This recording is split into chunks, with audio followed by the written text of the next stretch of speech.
একদিকে যখন আমরা দেখাচ্ছি আরজি কর উত্তপ্ত, ডাক্তার মহিলা খুনে ধৃত সঞ্জয় রায়, আরেকদিকে অন্য ছবি ধরা পড়ল ডেলি নিউজের ক্যামেরায়। এক ছাত্রীকে শ্লীলতাহানির অভিযোগ উঠল শিক্ষকের বিরুদ্ধে। ঘটনাকে কেন্দ্র করে চাঞ্চল্য ছড়ায় দক্ষিণ চব্বিশ পরগনার বারুইপুরে। এ বিষয়ে রবিবার রাতে বারুইপুর থানায় লিখিত অভিযোগ দায়ের করেন নির্যাতিতা ছাত্রীর পরিবার। অভিযোগের ভিত্তিতে অভিযুক্ত শিক্ষককে গ্রেপ্তার করেছে বারুইপুর থানার পুলিশ। সোমবার ধৃতকে আদালতে তোলা হবে।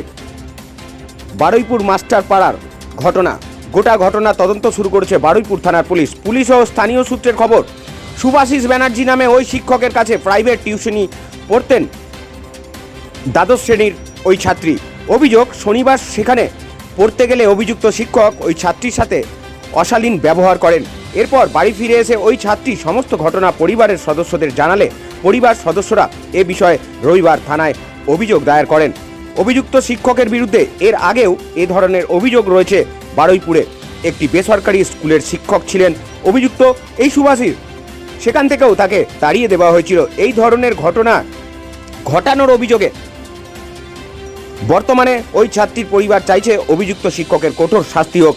রাজ্য জুড়ে মহিলাদের নিরাপত্তা নিয়ে যখন প্রশ্ন উঠতে শুরু করেছে আরজি কর কাণ্ডর পর, তখনই বারুইপুরের এই ঘটনা আরও একবার কিশোরী ও মহিলাদের নিরাপত্তার বিষয়টিকে প্রশ্ন চিহ্নের মুখে দাঁড় করিয়ে দিল। শিক্ষকের কাছেও যদি ছাত্রছাত্রীরা সুরক্ষিত না হন তাহলে সুরক্ষা কোথায়? দেখছেন সরাসরি সেই ছবি। দক্ষিণ চব্বিশ পরগনা বারুইপুর থেকে তানিয়া ঘোষের রিপোর্ট, ডেলি নিউজ।